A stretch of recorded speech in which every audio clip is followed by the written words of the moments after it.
Hey, what's up, blue collar business owner? Welcome back to the Blue Collar Prosperity Podcast. I'm your host, Paul Masco, where we focus on helping guide you to have a prosperous blue collar business. Today, we have with us Ryan Englin. Ryan is a disruptive leader in the blue collar hiring and retention space. He is dedicated to the trade. It stems from his childhood with an owner operator dad who worked tirelessly. As the CEO and founder of Core Matters, Amazon #1 bestselling author, and host of Titans of the Trades podcast, Ryan has the experience and the expertise to help businesses hire better people faster. So that is Ryan England. Welcome, Ryan. Thank you so much for being here. What is going on today? Oh, thanks, Paul. We are just getting started. This is the first thing in the morning. My coffee's kicked in. I'm ready to share some wisdom and some value with your listeners. Awesome. I am looking forward to it. As you know, this is probably one of the biggest pain points in really any business, but especially the trades. Everyone's getting older. Nobody wants to work. It's impossible to find anybody. All the things that business owners say. And you and I know that that's not true. We can still find good people. We can still train good people. We can retain good people. So before we jump into all of your expertise around hiring and retention, we kind of referenced in the intro that you've been around the trades your whole life, but how did you get to where you are today?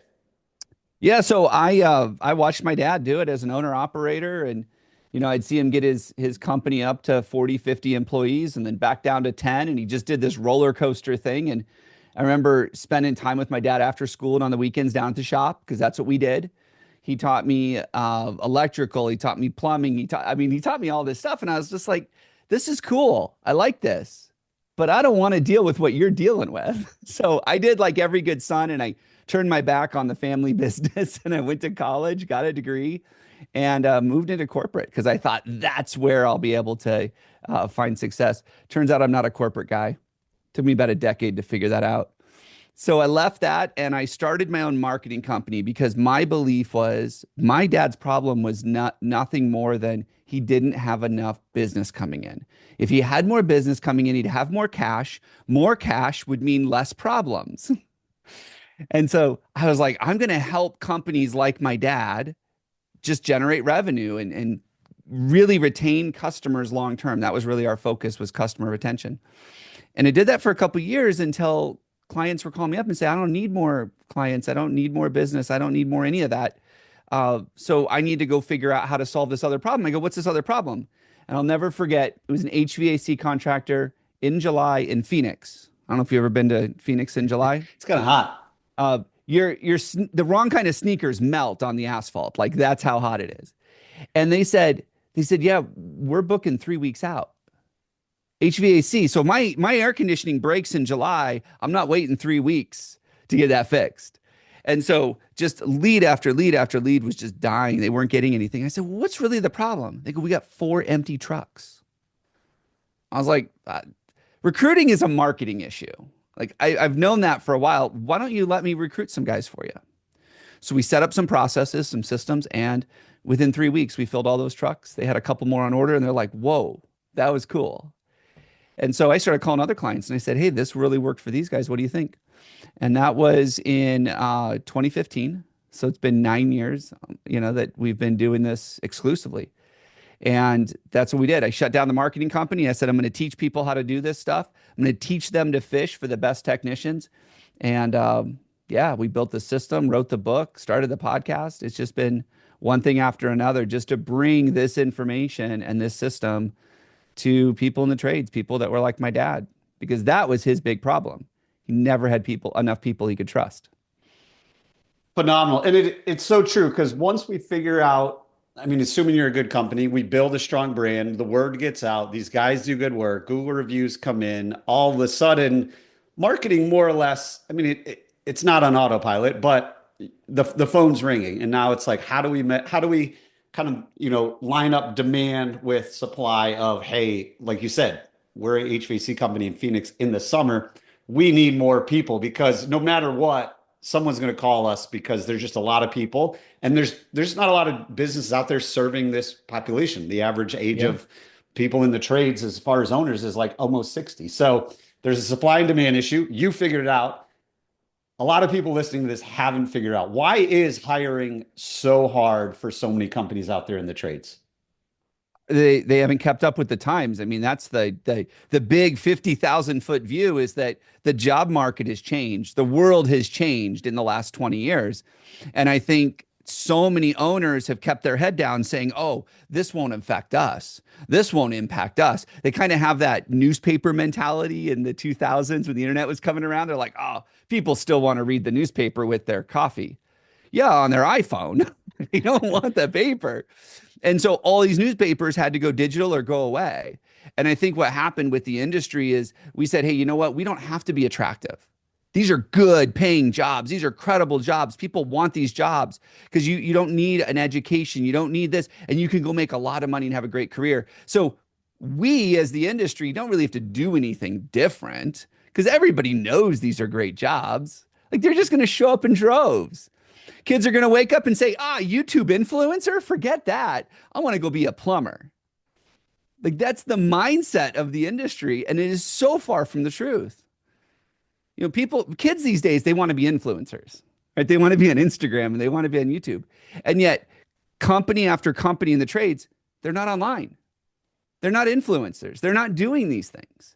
And so these kids are like, no, I want to do something that seems more fun, something that I get to brag to my friends about. My friends aren't going to care that I want to be an iron worker, right? Like that's not cool. And I think that's a big part of what the industry has missed. And there are companies out there that are figuring this out, but as an industry, we still haven't got the message. Yeah, I mean, and it's so true because I mean, America was built on blue collar work, right? Like that's just what we do. We pack our lunch, take the lunch pail, go do hard work. But I feel even, go back even further than 20 years, even when you and I were growing up, everyone told us don't go in the trades. Like that's stupid. It's hard work. Go to school, get good grades, go work for somebody else, go work corporate. I work corporate because that's what everyone told me to do. My dad was in the trades. He told me don't do this. He said, go. For so long, it's been ingrained to us that you're an idiot if you don't go to college and rack up all this debt and then, go work at Starbucks. Like that's what happened. So yeah, it's, to your point, it's like, man, I can't even find enough people that want to work for $50 an hour. And to your point, they're probably out there if we're doing it better, differently. It is, 2025 and things are a little bit different than even when they were, 20 years ago. So when it comes to recruiting, so let's assume we got over that mindset shift of like, okay, now we actually got to go recruit. We got to actually market for people like we market for customers. What's the biggest mistake you see people making when it comes to actually recruiting people into their trade organization? Most companies think that it's still about money. If I pay more than the other guy, I'll get the best talent. That's the belief that is incorrect. It is not true. Study after study proves it's not true. People do not leave jobs for money.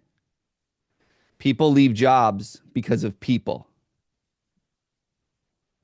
And anybody that leaves you for $1 more an hour is just glad to get away. Right? $1. I mean, think about the stress that someone has to go through to switch jobs and what that does and that uncertainty it creates in their family and their life. Nobody does that for $1 an hour. $10 an hour, maybe, but not for $1 an hour. They leave for $1 an hour because they don't like the working conditions. They don't like the culture. They can't stand their boss. They got passed over for the promotion. Promises aren't being kept. Communication sucks. And they're like, yeah, I got to get out of here and get somewhere else. And so that belief that it's all about money is the thing that I think is holding so many business owners back. Yeah. And I mean, I would agree, Ryan, because you look at a lot of job postings out there and like, that's the only thing they talk about, right? Is money. Oh, $40 an hour, $50 an hour. We go on Facebook, everyone's complaining. I can't even find anybody for $40 an hour. I'm offering $10,000 signing bonus, all these things where you're not talking about all the other things that people want, especially in 2025, right? Like you said, people want to be recognized. They want to be appreciated. They want to work in a culture that is, open to what's important to them. They probably don't want to work weekends. They probably don't want to be on call at 2 a.m. to go, fix somebody's HVAC, all the different things that we believe money can solve. Well, suck it up. You're getting paid. That's what your job is. That's like 1970s mentality, right? Like 2025, a little bit different mentality. And if you ask people why do they love where they're working, I'm sure you do this every day. Probably nobody who works at a place they love say, I love it because I get paid more than anybody else. They'll listen to a million different things. So that kind of folds into now we've got to hire. So we've overcome the mindset. We've figured out, hey, we got to actually have an attractive, compelling copy on our job wanted, whatever postings that we're putting and the content we're putting out there and the social media stuff that says, oh, this looks like a cool place to work. But now we actually have to hire this person, which a lot of times it's just like, hey, there's your truck, there's your keys, your schedules, here's your schedule, see you tomorrow. What's the one thing we can do to actually make hiring easier, not only for us, but the people we're actually bringing in the door? That's a loaded question. There's not one thing. It's a series of things. So think about the employee experience. We all talk about customer experience. What kind of experience do we create for our customers? But we always forget to think about the kind of experience we create for our employees, right? But when you dig down to it, who delivers our customer experience? Our people. Our employees do. So let's put an emphasis on the employees and let's put ourselves in their shoes for a second. So think about this. Remember, people don't leave jobs, they leave people, right? They're not leaving for money. They're leaving a boss. They're leaving a company culture. They're leaving that toxicity. And they got to get out of there because it's impacting their home life. It's impacting their personal life, whatever it is, they've got to get out of there. So they come on and they see this amazing ad and they see this great website and they're like, that's a company I want to work for. So they apply with you. And then what happens? It gets sent to an email and it sits in an inbox that hasn't been checked in a while. And we think, gosh, we got to hire so desperately, but I got this fire to put out and I got this call to go on and I got this project to go look at. But if I had more people, I wouldn't be burning the candle at both ends. So I'll just let it sit there for a week. Now, this is somebody that applied because they needed to get out of the situation they're in. Guess what? You're not the only person they're applying with. They need to get out. So it sits in your inbox for a week and they apply for 10 other jobs. Actually, ZipRecruiter says 21 is the average number of jobs people apply for in the first week. 21 other jobs. One person has to pick up the phone and call that person faster than you. And they're going to go with that person. Because they're like, I apply, I never hear back. I get ghosted. And then we call them, they're still looking for work. And we're like, well, yeah, come on in a week. And they're like, I got to get out of where I'm at. And then they show up, they start with us. We finally offer them the job. We toss them the keys. We say, there's your truck, go. And then 6 weeks later, they quit. Well, yeah, because you let things sit in your inbox. You took forever to get back to them. Well, 20 other people courted them and someone with a better offer or a better process, or heck, in that case, more pay, because at this point, they're not looking at you as any better than the job they left. And then they leave you for someone else. So like, see, nobody wants to work. Everybody's lazy. And it's like, well, hold on a second. This guy wanted to work. He applied on a Monday and it took you 2 weeks to get back to him. Clearly, you don't want to hire people.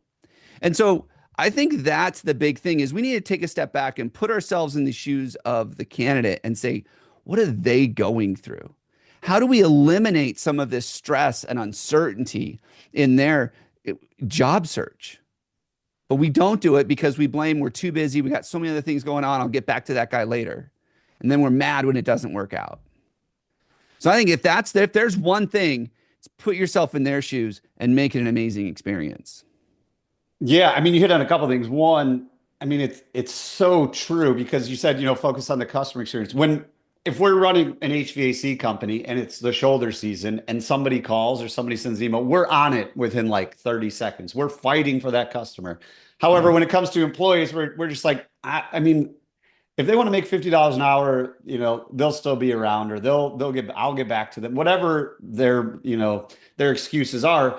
But it's so true. If that's the number one issue in your company from growing, then you should probably treat it like the number one issue and put a system and process in place. Actually show the people that, hey, we're an awesome place to work. And we would love to have you come work with us. Look how great we are. We respond right away. We send videos. We do emails.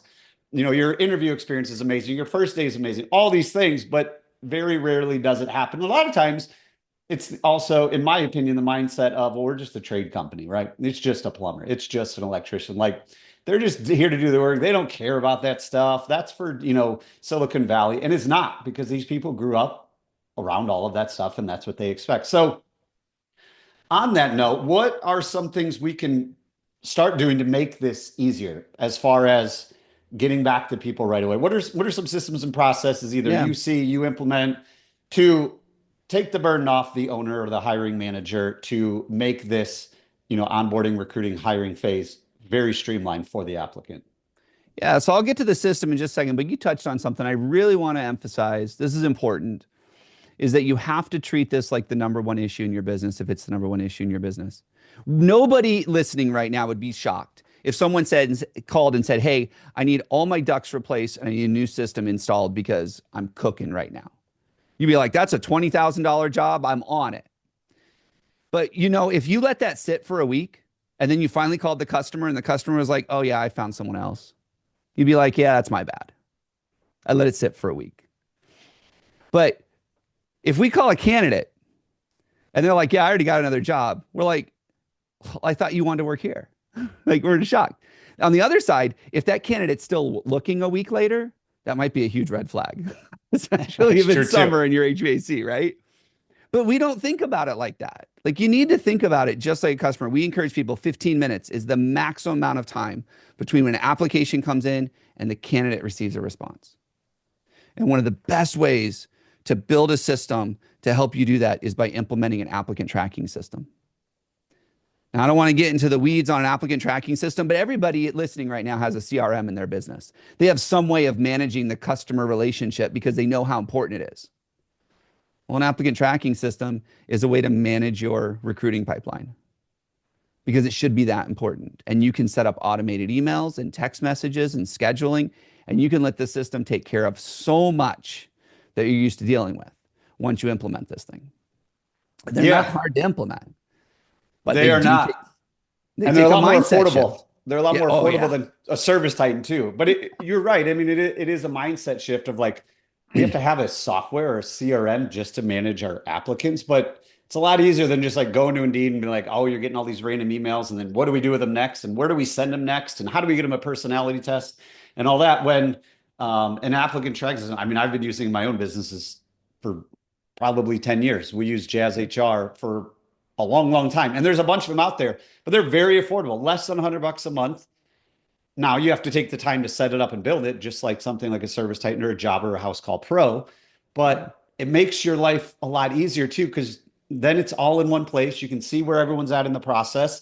You can eliminate people quickly. You can move people forward quickly, and they're blown away. They're like, "Oh my God, this is amazing. This is the first trades company I applied to that actually responded." Just like when we need service as a homeowner, we go fill out those web forms in different companies. If we don't hear from them in 5 or 10 minutes, it's like on to the next one, on to the next one.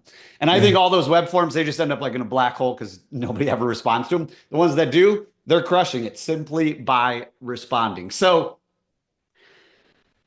we're kind of going on this journey. First, we figured out, all right, we got to recruit, all the time. We got to treat it like marketing. We got to realize that it's more than just money. We figured out how to make hiring a little bit easier. Now we're going to implement an applicant tracking system, but now it comes time to actually bring this person on. And all that stuff is great, but just like a customer experience, if the technician shows up and drops the ball, it's like, wow, it was all good until the technician knocked on the door. Flip that. It's all good until our technician walks in the door on day one. How do we actually make sure not only day one is good, but that we live up to the expectations that we've set and actually keep these people on the team? Yeah. So I talk to a lot of people. I've done a lot of workshops with hundreds of people in the audience. And you know what I've never heard someone tell me? I've never heard someone tell me there's no one out there that can turn a wrench. I've never heard that. But you know what I've heard? Nobody wants to work. Nobody wants to show up on time. Nobody wants to greet the customer friendly. No one wants to take a shower, right? Like all of these things like that they struggle with have nothing to do with doing the work. See, we can teach people how to do the work. We can send people to a trade school to learn how to do the work. But you know what we can't teach people how to do? How to think like us, how to behave like us. We cannot teach people to put the customer first. We can't teach people that communication is important. We can't teach people timeliness and punctuality. We can't teach those things. They get that from their upbringing and their past experiences. So that person shows up on day one. You need to show them that you actually care about integrating them into your company culture, teaching them the ways you behave, the way you think, the way you communicate. Teaching them those things. Instead, what we do, you said it, we toss them the keys to the truck and we say, "Hey, here's your route." And they show up at the first thing and they do it the way they did it at the last job. which is probably not the way you want it done.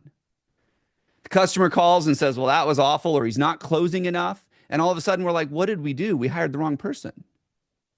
No, you spent no time teaching them how to think and act and behave like you do. That's what we need to do.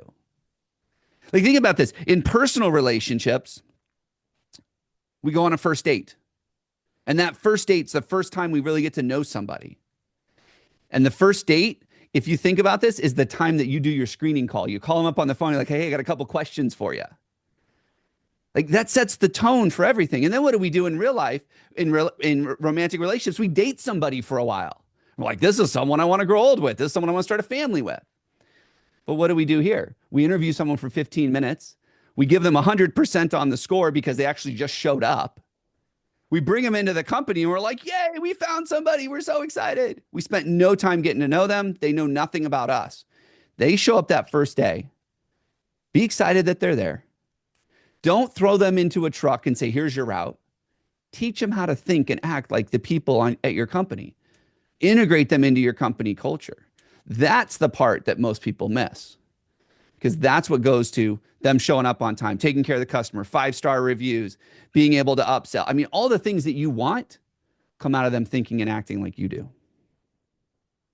Yeah. And I think a lot of times, and you see it more than I do, but it's like, but Ryan, we got, the board's full. We got to get these people out in the field as soon as possible. We don't have time to train them. We're just going to be losing calls, all that kind of stuff. In your experience and how you help other people, like just 50,000 foot level, what does like a standard, if you want to say, or, recommended training onboarding process look like for someone that already has experience? They already know how to turn the wrench, and we just have to teach them how we think, teach them how we act, teach them our culture, our vision, our mission, our values, and how we run calls. In your opinion, when you're working with clients, what does that look like? Just from a timeline standpoint, 50,000 foot view, Yeah. what's the most important things? I'm not going to make any friends with this one. I'm just going to tell you.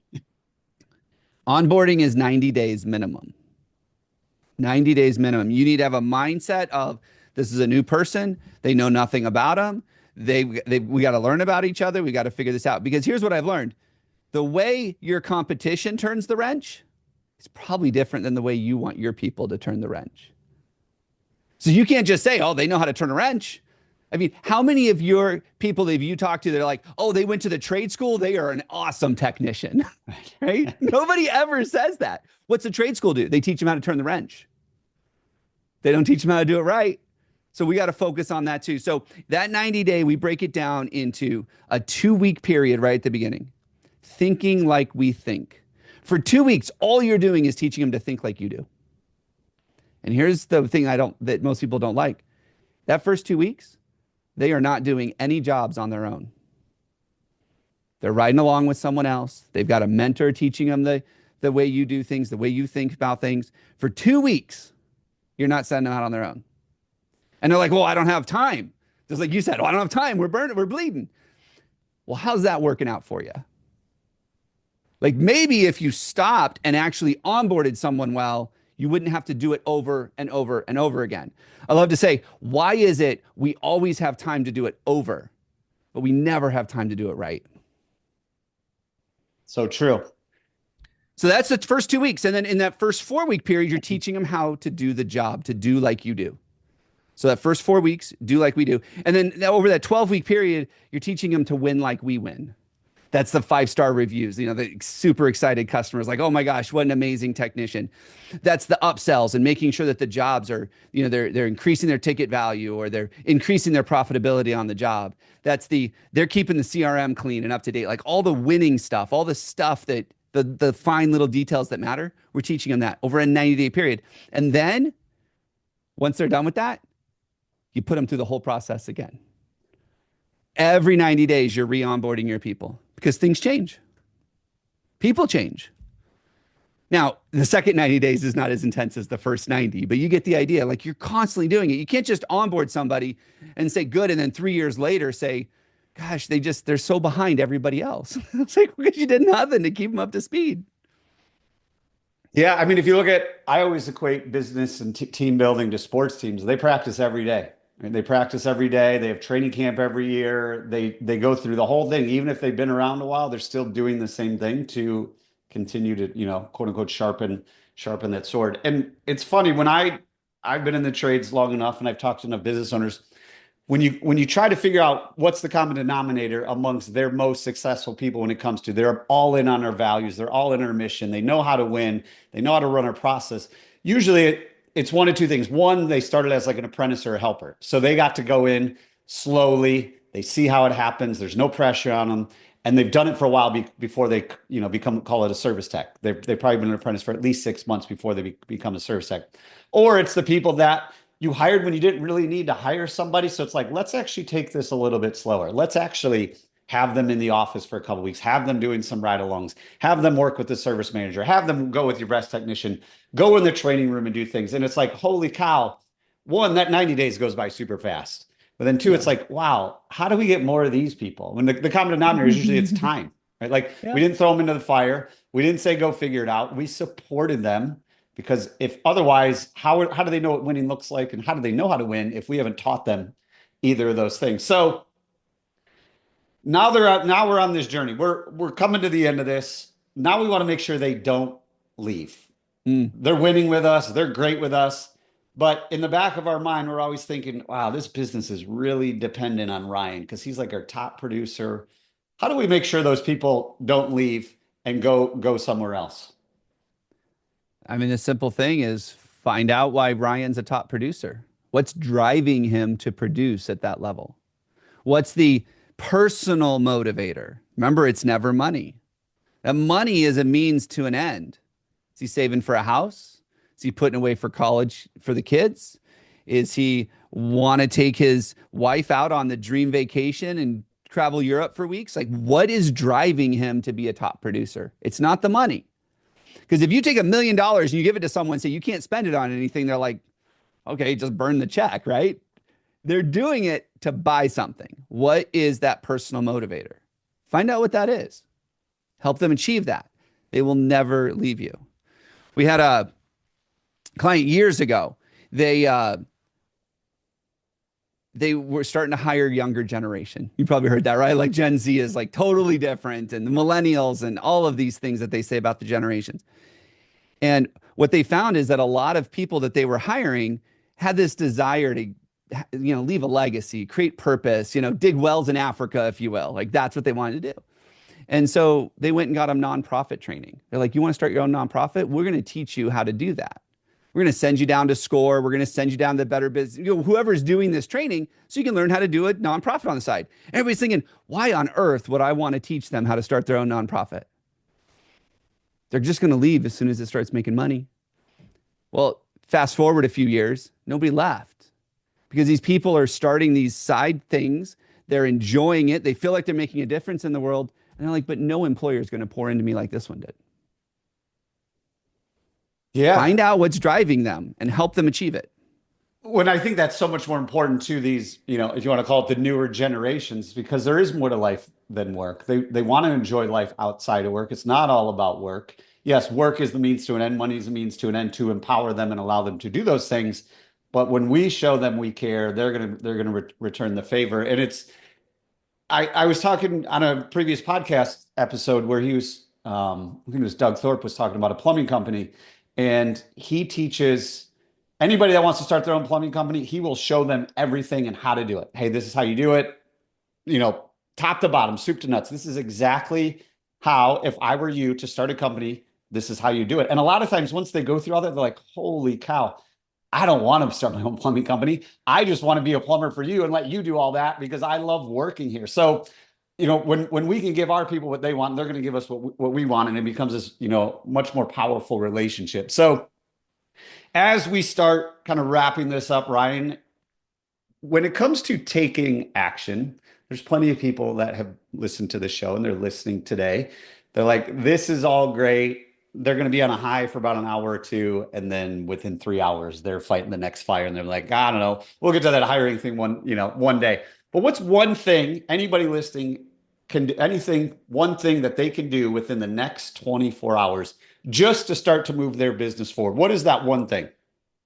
Find out why your top tech is your top tech. The thing we just talked about, find out what's driving them. Because here's the reality. We don't have a hiring problem in the trades. We have a retention problem in the trades. And if you don't believe me, go ask your accountant, how many people did we have on 12/31 and how many W-2s are we going to issue this year? If you have more W-2s than you have people, you do not have a hiring problem because you can hire. You have a retention problem.